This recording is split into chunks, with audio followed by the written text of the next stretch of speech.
I am pleased to once again play host to Milton Friedman, who is now attached to Stanford. Well, I don't know what attached isn't the word we're looking for. The Hoover Institution, which is what, an academic... Oh, yes. The Hoover Institution was set up in honor of President Hoover. It's been there for a long time, and it's called the Hoover Institution for War, Revolution, and Peace. And they decided a while back they had enough peace, so they invited me to be a fellow there for a while. Would Herbert Hoover be pleased with with the dialogue that's going on under the aegis of his name? Oh, I'm sure he would. He was a great student. He was not only an engineer, but the library, it was founded as a library based initially on the collection of documents and manuscripts he had collected in his public career. Yeah. Am I to assume that you wish that he had defeated FDR in 1930? That's a very, very complicated question. Okay, but you're not all crazy about the New Deal, I trust. Huh? Oh, on the contrary. I think the situation in 1932 was a very terrible situation, but it had been produced by the failures of the Federal Reserve System in the prior 4 years. It was not a failure of capitalism, it was a failure of government. And Herbert Hoover himself, in his memoirs at the end of that time, said he had learned to his sorrow that the Federal Reserve was a weak reed for a nation in time of trouble. So that you can't blame Hoover for the Depression, you can't blame business for the Depression, but Hoover has to take some of the blame. All right. Much of what Roosevelt did in the New Deal was unwise, but much of it was necessary. You can't, again, give a black and white judgment. All right. Let's try some black and white questions, although there are no anathema to economists. One of the wonderful things about you is that when you speak, I almost always understand you, and that's a real breakthrough for you and for me as well. The government should help save Chrysler. We need 3 auto companies. The government has been helping to kill Chrysler, but it should not help to save Chrysler. Of course not.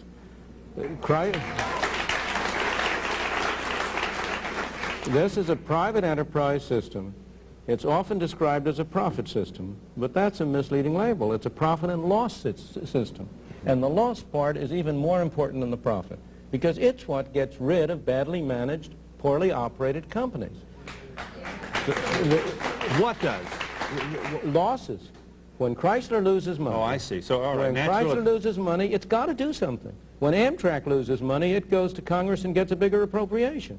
The question at issue is, should the people in this country bail out Chrysler by taking money out of their pockets, not to buy cars which they want to buy, but to pay for whatever has been the cause of the losses at Chrysler?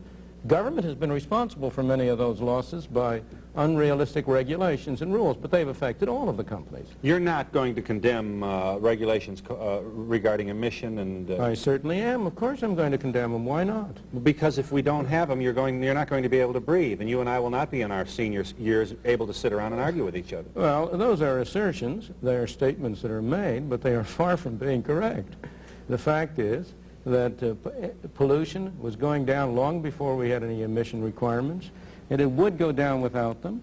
There is a case for doing something about pollution, but the way we've been going about it is the wrong way. Is there a case for the government to do something about it? Yes, there is a case for the government to do something about it, because there's always a case for the government to some extent when what 2 people do affects a third party.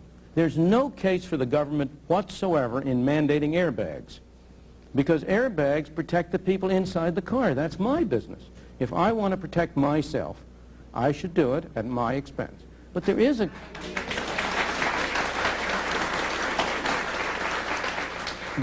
a case for the government protecting third parties, protecting people who have not voluntarily agreed to enter. So there's more of a case, for example, for emission control than there is for airbags. But the question is, what's the best way to do it?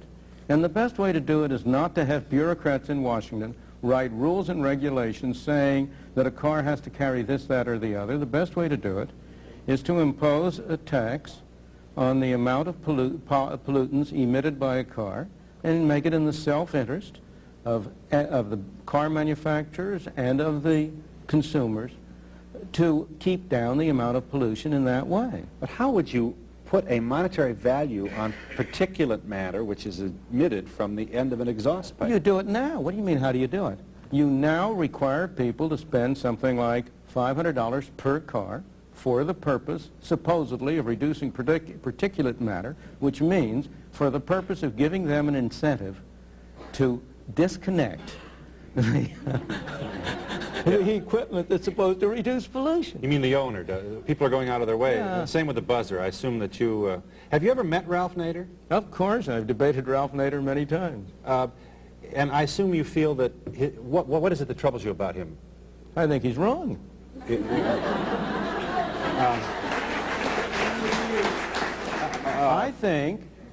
I don't have any doubt about his sincerity, but I think sincerity is a much overrated virtue. I think what troubles me about him is that he wants to run my life for me instead of letting me run my life. Let's just take a couple of things. If it weren't for Ralph Nader, we would still have those ornaments on the hoods of cars which impale babies and women and children crossing streets. We would still have an auto industry which is totally focused on cosmetics at the expense of sound automotive engineering. We would still have we'd still have an automobile business and its ancillary supplier of tires with difficulties that would be sent out to the public without regard to any problem at all of being asked to account for them. You know, the problem with claims like that is that they don't stand up to the facts. Now, take the most famous case. You know Ralph Nader got his start by a book called Unsafe at Any Speed. It referred to the Corvair. Do you know that 10 years after he launched his attack and persuaded the public at large that the Corvair was an unsafe car, the federal government finally got around to investigating the safety of the Corvair. And its official report concluded that the Corvair was a perfectly safe car, just as safe as the alternatives available, and that Ralph Nader's claims were completely unjustified. Yeah. Why? So that similarly with all of those extravagant claims, which I know you're not making on your own behalf, you're the devil's advocate, and a very good devil, too. Thank you, I think. And a very good advocate, too. So, but the trouble with Excuse me, I just want to make this point, Professor Friedman. You are using the United States government, whose post office is often referred to by you in columns, in speeches, and in writings as an example of what happens when you give what ought to be the private enterprise's business to the United States government. Now you turn around and use this United States bureaucracy to support your defense of Ralph Nader. Why should I have any more confidence in the government's review of the Corvair than in the government's operation of the post office? You shouldn't. I have no more confidence in well, you that. certainly cited it to suggest. I beg your suggest. pardon. I just have as much confidence in it as I do in Ralph Nader's evaluation. So we're evensies then. That's right. So All then I say either is then there is no evidence. No one, neither Ralph Nader nor anyone else, has ever presented any evidence that justifies his charges. No one has presented evidence to justify the kind of charges you're making, and those charges are simply untrue. It is not a fact that the world would have come to an end but for Ralph Nader. But more important, take one of those charges, that the cars would be devoted to cosmetics. If people want to spend their money on cosmetics, why shouldn't they? You mean to say you should be prohibited by the government from doing whatever you do to have to give a nice cosmetic image to your viewers? No, I guess I'm thinking that if we just leave it to Detroit, if we had just left it to Detroit in your own laissez-faire and you're wearing your Adam Smith tie today. Always wear it on TV. I know. Let me tell you what I think. Let's just tell me what's wrong with this. Sure. If we just, tell Ralph Nader to go somewhere else and complain. Sure. And let's let Detroit and the free enterprise system handle this. Here's what we would not have. We would not have collapsible steering wheels. We would not have padded dashboards. We would not have spring-loaded ornaments that bend back so that you minimize injury in the case of hitting a pedestrian. You would not have, I'm Well, sorry. first of all, I have no reason to suppose that's true. Long before Ralph Nader came on the picture, the automobile industry had made cars increasingly safe. Brakes had become better. The protection and the bumpers had become better. The doors had become better. When it turned out they were defective, the automobile industry introduced them. Almost all of the developments in automobile in that direction had arrived and were on the way long before Ralph Nader came along. But if you didn't have Ralph Nader, if you hadn't had that movement, you also would have cars considerably cheaper. You'd have them available to a much wider range of people. They would be using less gas than they do now, not more gas than they do now. After all, the thing that amazes me about people who make statements like this is their neglect of history.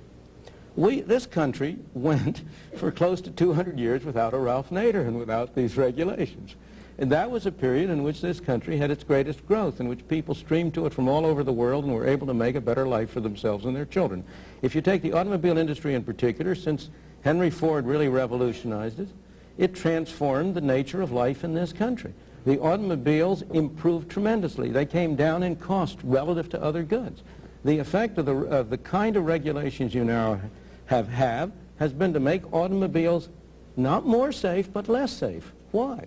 Because by making them more expensive, they make it pay to keep an old car on the road longer. The average age of cars on the road has gone up, and old cars are less safe than new cars.